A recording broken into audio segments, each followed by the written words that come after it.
I hope you guys can hear me and see me okay. My name is Dr. Boyce Watkins. Welcome to drboycetv.com, the home for intelligent Black people. Now, a lot of you have seen what's been going on in the cannabis space. There's a lot of businesses being created, a lot of opportunities that have emerged, a lot of action happening, and a lot of you have asked me about it. And so today we have an opportunity to talk about what's going on in the industry. Today, my good brother, Mr. Larry Smith, who is the CEO and founder of G5 Cultivation, is in the building. How you doing today, brother? Good, brother. How about yourself? Doing very well, very well. I'm so glad you're here. And everybody, as you come in, greet Mr. Smith, give him a hello, and also hit the thumbs up button. Everybody hit the thumbs up button if you haven't done it yet. That's very important. Okay, so let's just jump into the conversation, man. Let me just say this. I have been watching the cannabis industry in its evolution. I feel like it's going to be probably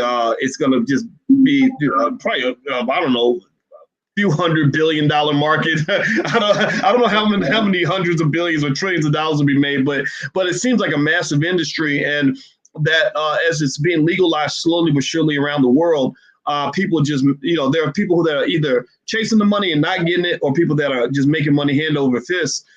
So tell me about G5 and what do you see kind of happening right now in the industry? Well, first of all, thank you again for having me. It's an honor to be on here. And G5 is a predominantly Black-owned cannabis company based out of Las Vegas, Nevada. We built our building from the ground up. If you look at our YouTube, I kind of showed you from the very beginning what we were doing and how we were doing it. And I wanted people to see from the very beginning of how we were going to do this process. Once we committed our minds to go ahead and start the process to get the license, we wanted to show people step by step, because I understood walking into those rooms in the county building and there's 300 people, and then you look up and there's 2 African Americans that are applying for the license. That kind of drains you a little bit. It slaps you into a real reality that, damn, we're going to get excluded from this. And part of that, to be honest with you, is really our faults, though, because we need to come together. And for me, I felt like a lot of them, that's what they did. They came together, they formed their corporations, their businesses, and they put their money together, and they went. I mean, I would go into those meetings, Dr. Boyce, and see people that owed me money, doctors or attorneys that I deal with, they would owe me money, and they would be in a group, and I'd be like, yo, you just got money from me. How are you getting in this group, right? And then they would tell me little things they did, and they put their money together, and that's something we didn't do. I went to people and went to my people like, yo, hey, I'm going to go start this cultivation. I'm going to get in the game, and I need some help. And if you want to put in, and man, the church door was closing left and right. It wasn't until I started building the building and people could see the pillars going up and the doors getting put on, then people started to realize, oh no, he was serious. Like he really got in. And it's been good for us. We've had some ups and downs, but for the most part, it's any other business's growing pains. Financially, it's been a burden on me personally, just because we don't have federal banking. So everything I've done has pretty much come out of my own pocket. I have other businesses that I was able to take from, and then I included a couple of investors that I knew, people that I knew that wanted to get in, and that really helped. Maintain G5 and get it up and going. So it's pretty interesting road for me for the last 3 years. It's been pretty different than what I'm normally doing. So let me ask you this, man. And I'm speaking to Larry Smith, CEO and founder of G5 Cultivation. You can follow him right there on Instagram. The IG is right there if you guys want to reach out to this brother. That's really interesting. So if you were to describe the profitability of what you've been doing, margins, or just how you compare it to other businesses, what would you say? It sounds like to me, with the lack of the federal banking support, meaning that it's tough to go and just get a bank loan to do the things you want to do. You're kind of doing stuff in this weird world where, we had the old school dope dealers where everything had to be off the grid. And then you got, full legalization at the other end of the spectrum, but you're kind of operating in the middle almost. It's almost like, like I remember when I visited I think I think okay, was it in Vegas? Was I with you when I went to Vegas? Yeah, absolutely. Okay, I'm sorry, man. You gotta forgive me, man. My memory is weird, man. But I remember noticing that how they would have there was that big safe like right there on the facility, like to protect the money. It's like some Pablo Escobar type shit. So how is that? Like, is cannabis the industry itself, cultivation? Is that a good way to make money? Yeah, absolutely, 100%. And there's a lot of ways to do it now. It's not just growing as far as the cannabis or the dispensaries. There's packaging. There's a lot of things that we could be getting into, especially in our culture, that we could be doing, and we do it well. Designing. Listen. What I've learned in this industry is this. My growers make $100,000 or more, right? So it's at the point where they're getting to that point. So there's a lot of things that we need to be teaching our kids. In cannabis, it's not just putting a seed in the water and putting some water on it growing. There's a lot of components to growing the plant. So you have biology, and I say this because I know you're an educational guy, and we need to strive on the education. I mean, when you walk to my building, there's AC units everywhere. So that means we have to know AC, we have to know plumbing, the biology, the microbiology. There's so much science into what we're feeding the plants that it's ridiculous. It's just not pouring water in the plant. I mean, in my facility, we have 6,000 plants that are going normally at any given time. So you have to be on top of that. And there's agriculture. We have to worry about pest management because there's bugs that'll come and kill your crop. I mean, it's not as easy as they make it seem. And that's the one thing that I want to stress to people is it's not as easy. But I think we should be preparing our kids, our youth, to start getting back to forms of agriculture, growing. Because if we can grow a tomato, or a potato or greens, then we can grow these plants as well. And I think it's a market for our kids to get into. And there is a lack of really good growers. And what I mean by that is, when I first got in, you would have these growers that would come to me and say, "Hey, I grew, man, I'm a grower." And then you go, "Okay." And then they go, "What were you growing at?" "Well, my mom had a basement. I used to go in the basement, And it's a whole different ball game of growing, 30, 40 plants compared to 6,000 plants. And so I think that we need to really get in the game. It doesn't have to always be, on a ownership level as far as that. I mean, if you're a good grower, man, you're going to make some money. If you're a really good grower, we're going to pay you. I'm going to pay you if you're a really good grower. If you're not, you're going to be going around down the road. There's just so many streams of revenue to get into. Our profit margins are pretty good. Even with them being taxable, as the tax that they do implement on us, there's a big, heavy tax. It's a good industry right now, man. I mean, the pandemic, we didn't fold at all. I had people that once we got the building up who I would say, "Hey, listen, I want to be able to take G5 and go to other places. I want to go to Atlanta and buy buildings and buy land so I can get these projects up and duplicate what I have here in Vegas." And they didn't get it. And then once the pandemic hit, and then you start seeing that cannabis, man, I think we increased 140%. I mean, it was nonstop for us. It didn't stop at all. So it's one of those things that almost lets you know that there's a recession-proof side to it, as well as Oh yeah. There's definitely gonna be a recession-proof side to it. It's yeah. I mean, in fact, I even wonder if the sales might go up during a recession. But that's what I'm saying. But the average ticket sale in the dispensary was $78, and that went from $78 to $192. During the pandemic? 100%. 100%. Wow. So wow. I was baffled. I was like, I mean, some things I understood, because people are at home more. They can smoke more. They don't have to be at work anymore. They can Zoom. They can, you know what I'm saying? So it made it a little different. But the financial side is what threw me off. It's like, damn, these people are getting some extra money. I personally would have been buying, smoke. I mean, but then again, I do understand that it is medicine to a lot of people, and that part I really understood. That from the hood, you think, man, it's weed and this and that, and then the more I've gotten into it, the more I realize that a lot of people really need this to get through their day, to eliminate certain things. It's totally changed my perspective on what cannabis really is. I don't call it weed anymore. I call it cannabis. So if you ever get pulled over, tell them you got cannabis, not weed. It's a different mindset that makes you, there's all those stereotypes, So cannabis is a healing medicine, and I do understand a little bit more about that. Wow. Well, everybody who just came in, I'm speaking with Mr. Larry Smith. He's the CEO and founder of G5 Cultivation. And that's G and the words 5 spelled out, right? G5 Cultivation. Okay. And I put your Instagram up here. By the way, is there a website that people can go to find you? They can go to G5 Cultivation, and the 5 is spelled out as well, www.g5cultivation. And we have a website up. And if you're in Vegas, hopefully you can stop by a dispensary and check us out if you do partake in the medical side or medicine. It's recreational here, but to me, the recreational was just a way to tax people, right? Because in my opinion, there's no reason why it should be a 15% tax.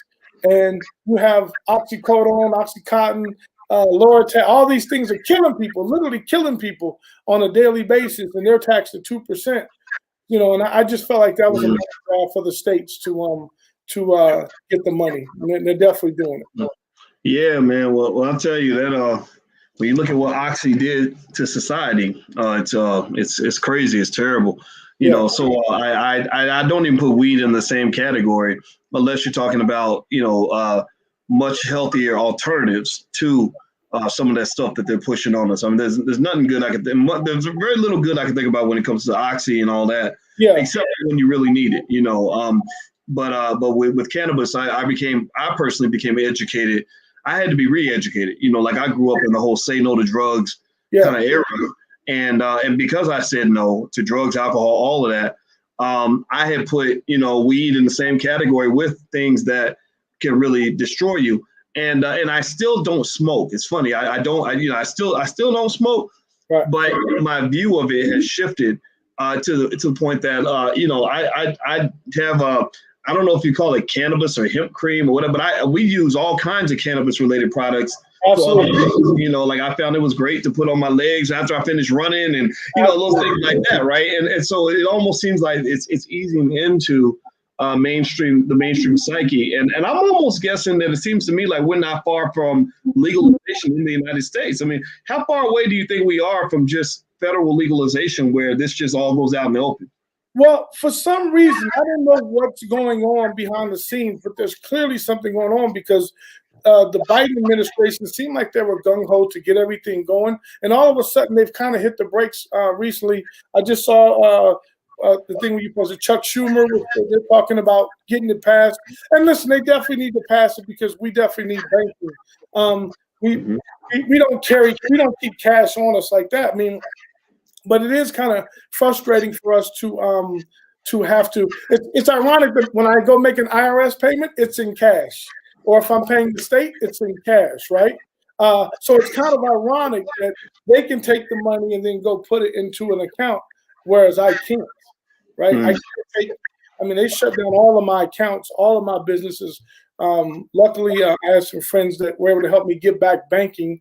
But my stipulation is I can't deposit any cash. We still do everything normal. We have places to put it in the safe and companies that come and take it to where we're not robbed and we don't keep cash on the building. But it makes it hard. And I think that there's an issue. I think they don't want to make it federal right away because then it opens the floodgates for all the big guys to truly come in and try to take over these markets. And one of the things a lot of people like me say is that I want to keep it state to state. I just want to take it off the Schedule 1, and then that way we can, if it's off the Schedule 1, I can get banking. And for me, that banking will be important because now that I have crops, and crops as in the cannabis crops, it's like now I become a farmer. I'm a part of agriculture, and it would be nice for me to go because I don't have the funding to go and come to you and go, hey, what city are you in? I want to go and put a license in. I want to buy a building. Can you show me around? I want to go to Atlanta. I want to go to these places. New York just became legal. You want to have that capital to get in the game. If not, we're going to get left behind again, and it moves really fast. The cannabis moves really fast. Wow. Well, everybody, by the way, if you just came in, hit the thumbs up button, hit the thumbs up, share, subscribe button. We're trying to build Black media over here, and we could really use your help. If you have not subscribed to the channel you're on, please take 1 second, make sure you subscribe, hit that thumbs up, because, this is where we talk to you about the stuff that you're not going to hear in mainstream media. This is where we bring in Black folks that are doing great things. And I can tell you, with Larry Smith, Larry and I, we only talk when I came to Vegas, and we talked again today. And I consider Larry a solid guy. He's a real solid dude, and and I'm telling you, you treated me real well when I was down there, man, and I appreciated that very much. And so I think that we need to learn about the solid individuals in our community that are doing solid work. So this is what the platform is here for. So support that, please. We would love to have your backing. Now, with that said, let me ask you this, man. I'm gonna tell you where I made my money in cannabis, right? I actually talked to some folks about, making investments in cannabis, and I think I just got kind of, I don't know, when business is very hands-on, I'm more like, I don't want to do no work. I like that passive. To be passive means really passive. Like, I'm a passive for all the work. Maybe it's just lazy, but let me tell you a way that I made a lot of money in cannabis. I'll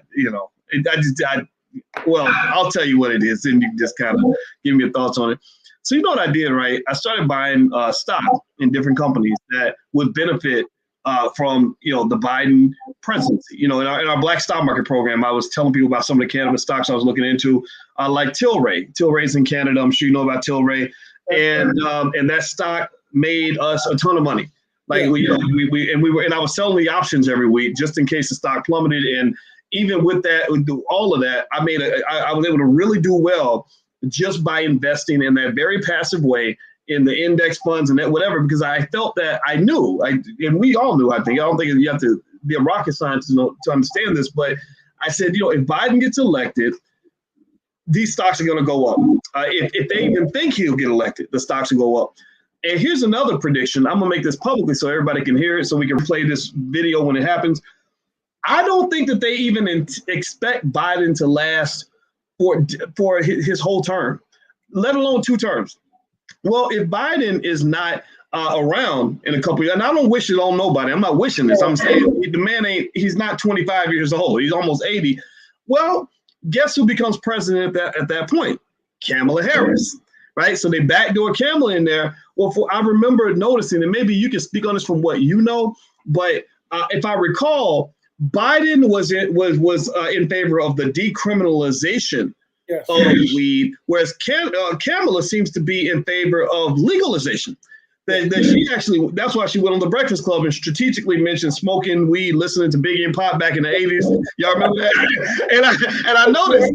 So I'd like to get your thoughts on that. Tell me what's right and wrong, and what do you think about my thought process on all of that? Well, listen, anytime you can make some money on the passive side, and that's where I came from.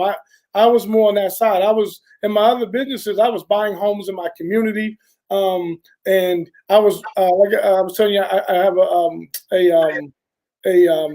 factoring company where I buy. So I'm literally writing checks, and in 8-9 months I'm collecting a check, right? So really good passive income. And now being at the Grow is really hands-on. And it took me a minute to get my mindset to go back to work, right? But now, I'm really cool with 50 Cent. 50 Cent helped me out a lot in putting up, he put up a lot of my stuff on his website, and we would have really good conversations. 50 is a really smart brother. I mean, no matter what they tell you about the bullying and whatnot, very smart, really behind the scenes helping a lot of people. And he definitely helped a brother like me. So he would talk to me about certain things, and he would talk to me about getting the right people to run your business. He's not the smartest guy in the room, but he's paying the smartest guy in the room to handle his business. And the cannabis has been that for me, to where now I sit back and I found the right guys, the right team, and they handle business. So it's been great for me on that side. I do think that because she kind of, Vice President Harris kind of changed the tune a little bit recently, and she kind of went with the rhetoric of what Biden and those guys are talking. So that's why I say something's going on. I don't know what it is yet, but there's something going on to where she kind of changed her tune. I read that she was kind of on board with what Biden was doing. So I don't know what they're doing. I just wish they give us banking. It would eliminate a lot of problems for me. It created a lot of problems for me on a financial level, on my other businesses as well as my personal. Like I can't fly now. If I check a bag in, the TSA is checking my bag. So there's got to be kind of list that we're on. And those things don't bother me because I don't carry stuff on a plane.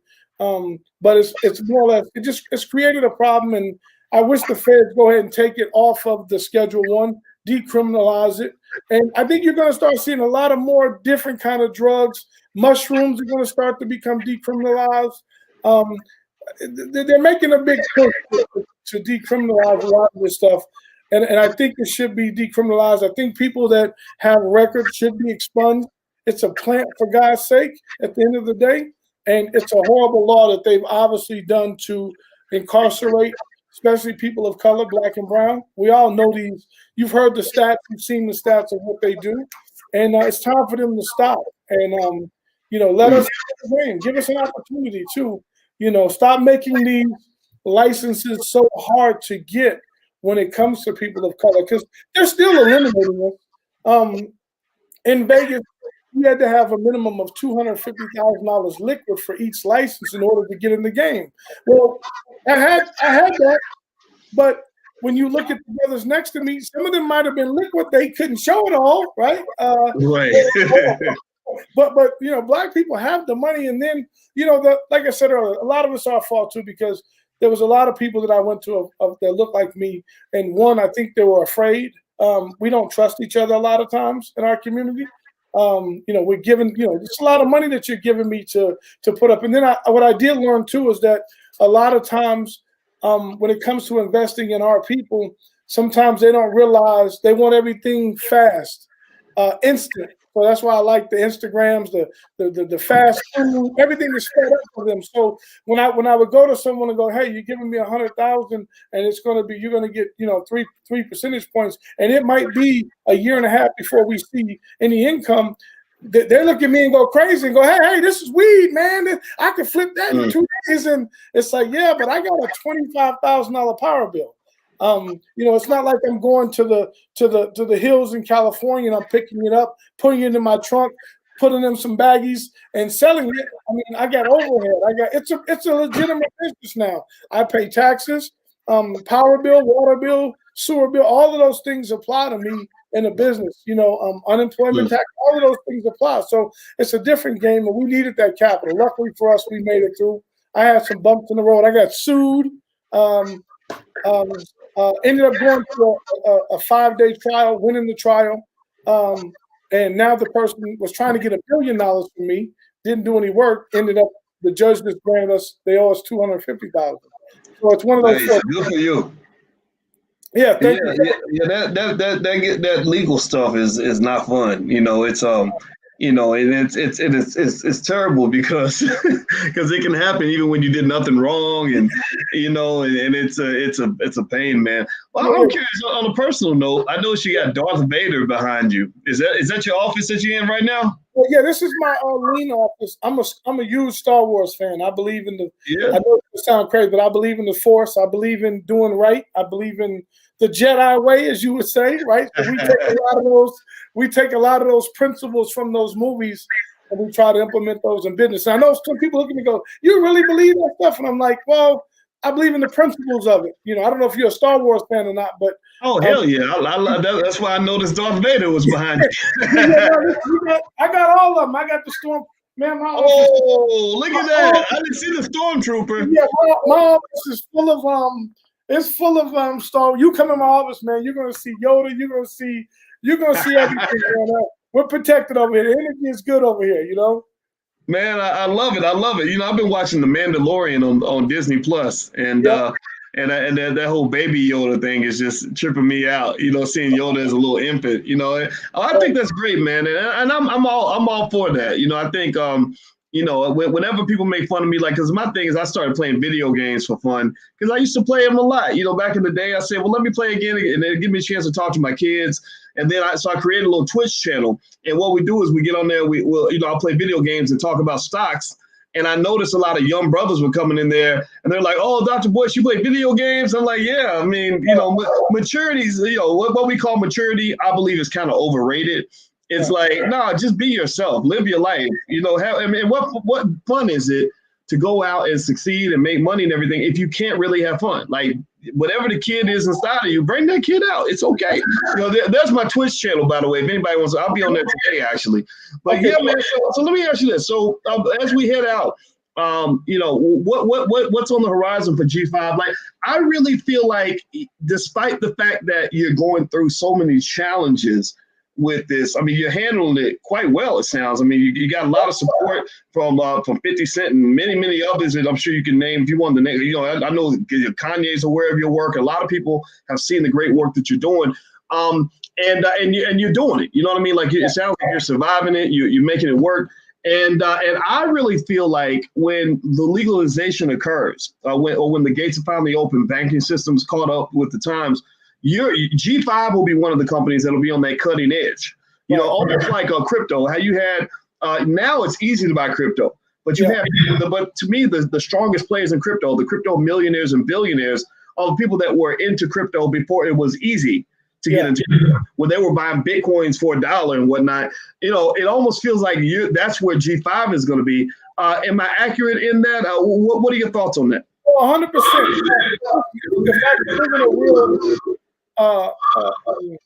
If I could live in a really good world, I would love to form a council of people that look like you and I, and to run them through to get them to understand that the licenses are worth something. And what's going to happen, in my opinion, is that it's all about distribution points. So if I can get a cultivation in Vegas, and I have one in Arizona, and I have one in California, Atlanta, Memphis, Texas, wherever we're going with it, and we can just go get the licenses. And it's not that much to get when I say it's not that much, I mean, you have to show you have the money, but to actually do the paperwork and to do these things, like my actual license probably really only cost me about $40,000. But what happens is, once you get the license, there's the value, right? You have a license. So in my mind, I'm thinking, man, if we could just go by from state to state and collect the licenses, and then if we really have the capital to go through and purchase the land to own the buildings, can you imagine what everyone thinks that the pharmaceutical companies are coming to us to buy us out, but it hasn't been that so far. The people that are reaching out to me to buy G5 Cultivation has been the alcohol industry. And it's crazy because alcohol sales have dipped, right? And so to me, the way I look at it is, one of the guys that came to me was from Anheuser-Busch, and he told me, he goes, listen, we've dipped a little bit, but we figure if we pick guys like you up, and if they're smoking cannabis or they're drinking, it doesn't matter to us anymore. We own them both. The profit margin is good for us both. And so what I would love to see is us as Black people. Right now, I have one of my strains is Cameron Pink Mink from Dipset, and I have Big Baby Bud, which is he's a comedian out of North Carolina. And I always preach to them, like, man, if we could ever get everybody to put their funds together and work as a team and get these licenses. And it doesn't have to be a G5. It could be something else. I see Jay-Z's in the game now. I wish I was a part of his conversation, just to let him know, like, listen, you have the funds, to do it ourselves and rebuild it. It'll take us a little bit longer, like it always does. But in the end, that sell point is going to be phenomenal. And more important for me, I look at it like this. I have 2 kids. I have 2 children. My son's a firefighter, just became a firefighter. And my daughter just graduated.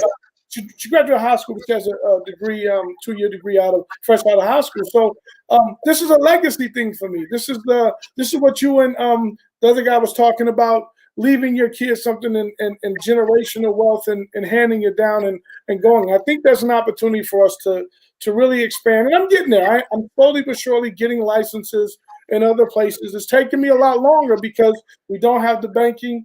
And once again, our people don't trust as well. They think that we finna be out here on the yacht and the boat. And I was making money before all of this, so I got a couple coins. I was buying gold coins, and that's how I started. I was buying gold coins. I've been betting sports since I was 16. I was buying gold coins, man, when they were 200, 300 an ounce, and I was around a bunch of guys attorneys that were hip, and I've been betting sports since I was 16. probably make a couple $100,000 a year just betting sports. That's my stock market compared to yours. I Right? love it, man. Well, Yeah. I love it. Everybody, if you could, please hit the thumbs up button, hit the share button, hit the subscribe button. If you haven't done it yet, please do that right now. Also, I want you to know that the conversation that we just had is with Larry Smith. Larry is the CEO and founder of G5 Cultivation. You can follow him on Instagram right there. Also, you can go to g5cultivation.com in order to check that out. And also, just so everybody knows before we bounce on out, this weekend, you guys know the Black Business School is sponsoring the Black Love Weekend. This is all about men and women getting along with each other. Black folks, we don't understand. Let me explain to you. Part of the reason that Larry is here is because Larry is, he probably knows this about himself, but I'll say it out loud. He's a great relationship builder. He's built great relationships with people that are supportive of his journey and have gained respect for him. And it's because he carries himself as a solid guy. And so the Black Love Weekend, that's what it's about. It's about relationships, not just who you marry and all that, but also how you manage your friendships, how you manage your business partnerships, all of that. And in fact, Larry, I'd like for you to kind of, I'm sure you're a Jedi, so I'm sure you got a philosophy on everything. So what is your philosophy in terms of how you deal with people? Because the people that I know that know you, they all say great things about you, and that's a contrast, right? Because you and I both know people that that maybe don't have that same reputation. How important is relationships in your ability to do business? You broke bread with 50 Cent and a lot of other people that have a lot of respect for you.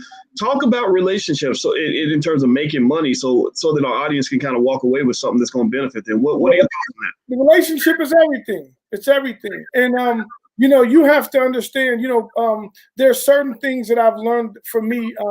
I've growing up without a father. My grandmother raised me, one of those stories, right? But when my grandmother raised me, I mean, she really instilled a lot of things in me, and it's all about the relationships. On my other side of business, I've been dealing with my attorneys and doctors for over 22 years, and I have 4 guys that I constantly deal with. And I could have made more money dealing with other people, but there's that old term that not all money is good money. And then so have I left money on the table? Absolutely. But I also kept my peace.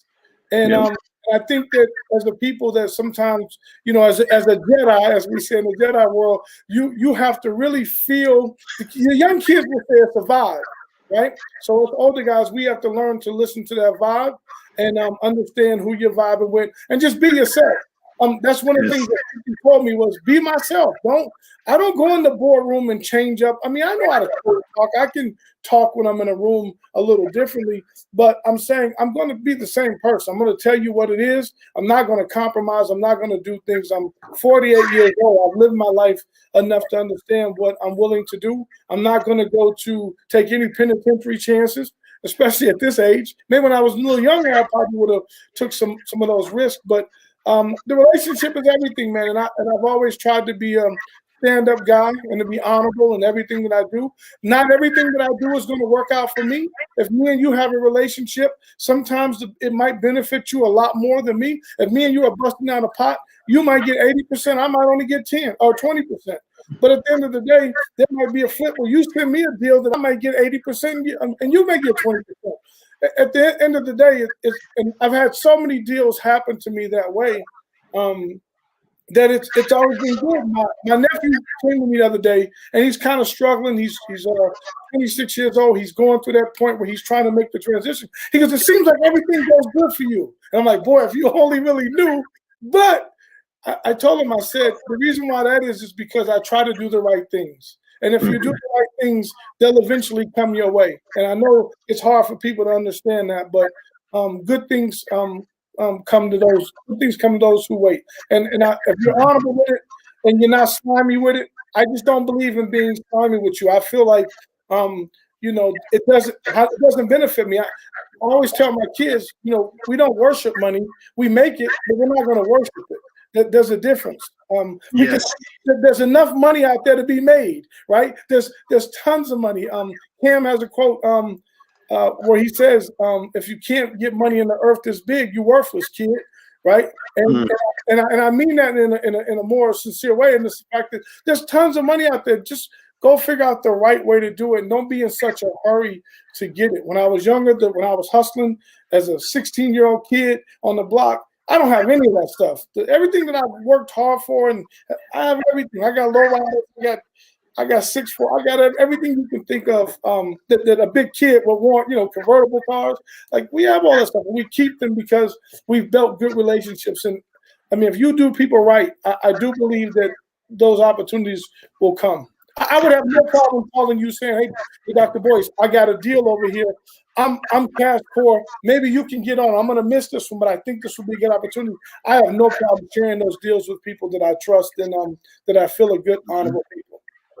Well, there you go. I hope everybody listening, picked up on that. And I think that was a great point. I'm glad you broke it down really, really well. And so if you want to know what the Black Love Weekend's all about, it starts on the 10th of this weekend. We're going to go all weekend long. We have a lot of experts on relationships. And I don't want you to just think about, like trying to go pick up a woman or pick up a man. Like, that's part of it. But it's really about, how do you pick up a good friend? How do you pick up a partner? How do you avoid toxic people? Because like my brother said, I'm telling you, me and Larry have both made money, and we both walked away.